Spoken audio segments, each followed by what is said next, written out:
Being a fan of Team Fortress 2 isn't exactly what I'd call pleasant. There hasn't been a major content update in over half a decade, we've been dealing with a bot infestation for several years now, Halloween and Christmas updates have just been pulling random workshop cosmetics and maps out of a hat, with some of the maps still being in beta, meaning they took shit like Whatville and Breadspace and shipped them with an update. Finished maps they do pick sometimes are compiled incorrectly, with Hacksaw being shipped as payload instead of payload race, and overall the game has been on life support for the longest time, with Valve barely doing anything about it. However, the TF2 community, regardless of your feelings about it, is undeniably one of the most passionate and dedicated I've ever seen for a game this old. Regardless of new content, TF2 is just one of those immortal games that's going to be played for decades to come. Like World of Warcraft, CSGO, League of Legends, Minecraft, Fortnite, RuneScape, you name it. But even with its hardcore fans keeping servers populated and Steam player counts high, the state of the game is just not good, and the community knows this. Back in May of 2022, the community got together and tried to get Valve's attention to their rotting corpse of a game. They started the hashtag SaveTF2, and I think it's one of the best things the community has done. All of these community members put aside their differences to come together and voice how much they adore this legendary game and to get Valve to actually give it the resources it needs. TF2 cases print money, but if the game itself is slowly becoming worse with the awful new map additions and rampant bots and matchmaking, that cash cow is eventually gonna run out of milk. SaveTF2 went trending for several days, and it honestly made me really happy to see that all these people still care about the game. And not too long after, the official Team Fortress 2 Twitter account acknowledged the community's call. They didn't announce or confirm anything, but it's a step in the right direction. Fast forward to 2023, the community is starting to realize that the tweet was simply put out to shut people up. The Halloween update for 2022 still reeked of Valve's negligence towards the game, and like I said, they compiled one of the maps for the wrong game mode too. But then a bombshell dropped. Valve put out a statement not on social media, but on Steam. They announced a full-on quote-unquote update-sized update with the whole shebang. The first major content update for Team Fortress 2 in over 5 years.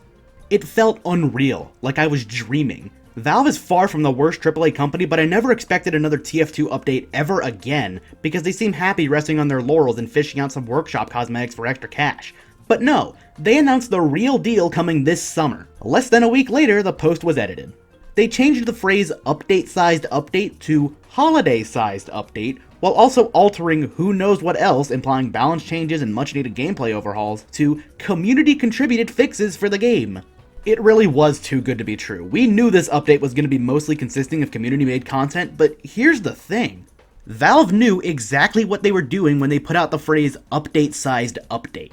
They knew the player base hasn't gotten a single Valve-created asset since 2017. They knew we were getting tired of broken maps slapped into matchmaking while they were still in beta. They knew the community was starting to lose patience with the company that would rather make Sega Game Gears that could run Yuzu and piss around with VR tech at work instead of fixing the glaring problems with a game that's been out for over a decade and a half. This situation is Valve's fault, not the community's fault for getting excited.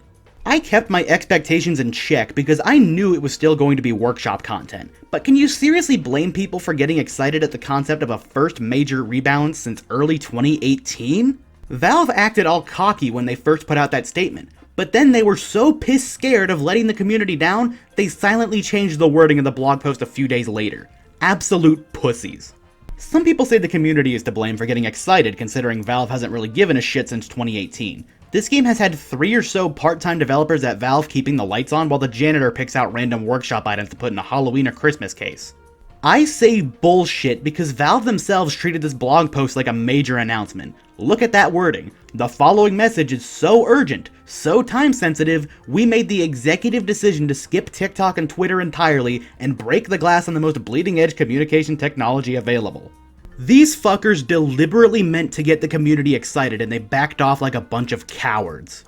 I lost faith in Valve back in 2020 because after 3 years of nothing and looking at the disaster that is Whatville, I took the L, and while I still played TF2, I knew for a fact that the days of major updates are long gone. TF2 might be my favorite game of all time, but I'm not gonna gaslight myself into believing Valve still cares. CSGO was outsourced to an external development studio, and I think Valve should do the same with TF2, because there's a lot of people who care about the game and are willing to tangle with spaghetti code and maintain it better than Valve is right now.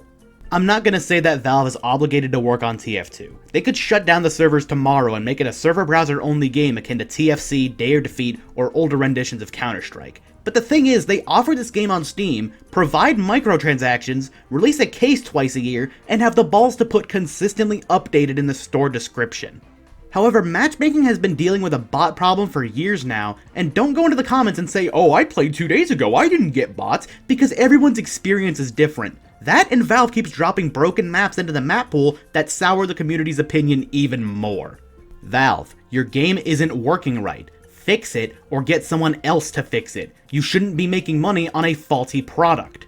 In fact, I think Valve should be held to the same scrutiny as Activision, EA, and Rockstar for actively profiting on games that barely work and are rampant with cheaters and bots. Those other companies would rather plug their latest releases instead of maintaining their legacy titles, but what's Valve's excuse? Artifact lost support years ago and they have nothing to plug as a replacement. They have 3 major multiplayer titles, with TF2 being one of them. This company needs to get off their asses and either fix the game or get someone else to fix the game. It's not like they're starving for money. Their CEO has a higher net worth than Donald Trump, and Steam is the biggest PC gaming distribution platform out there with no signs of slowing down. Valve needs to be held accountable for actively profiting off a game that's crawling with bots and gets tossed a few broken maps every now and then. Why is Valve not getting the same level of backlash that other publishers get for poorly maintaining rotting multiplayer games despite still making bank off of them? How is this remotely okay? I'm not gonna let my love for Team Fortress 2 put up a facade that everything's fine for the game, because it's fucking not. Valve, knowing all of this, still decided to put out a purposefully hyped up PR statement announcing something grand, and they put their tail between their legs and tried to silently change the post thinking nobody would notice. Valve, fix your game or get another studio to do it for you. You shouldn't be allowed to print money on a broken product while stretching the truth in the store description. The issues with TF2 go far, far beyond broken maps and bots too. Valve still sells items in the Manco store that are often traded around for mere cents at prices as high as $10. The developer console can be easily abused in-game with stuff like killbinds, which sounds harmless considering it just kills you, but you can hit your killbind right before dying to a demo knight, and that demo knight won't get the head he earned. Don't get me started on the default settings that actively put you at a disadvantage with a claustrophobic field of view and a view model that takes up half the screen, or CL interp, which is heavily abused by crusty spy mains to get easy stabs. What about the haunted tomb that is competitive matchmaking, which nobody plays due to 0 class limits and an awful map pool with capture the flag maps in it? How about the fact that meta items like the Ubersalt and Sandwich still haven't just been given out for free to everyone yet because of how cheap and common they are? What about item levels that literally don't do anything whatsoever and only serve to confuse new players? I'm not being harsh here because I hate TF2. I absolutely love TF2. I could make a whole video on what TF2 means to me and how it shaped my life. Sounds corny as fuck, but I could do it. I'm not the only one either. This game isn't niche in the slightest. TF2 related content and SFM shorts on YouTube still get millions of views. TF2 has been creeping its way back into meme culture, and the peak concurrent player count on Steam happened years after Jungle Inferno's release in 2017. Valve, the community is not happy. You're gonna have to get this game fixed one way or another.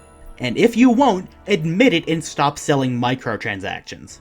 At this point, I don't even care that much about the idea of new content because I always end up coming back to Team Fortress 2. I just want the issues fixed and some fucking closure. But anyway, that's all I have to say on the matter. My next video is shaping up to be my biggest yet, so I don't really have a set release date, so be patient. I'll see you guys next time.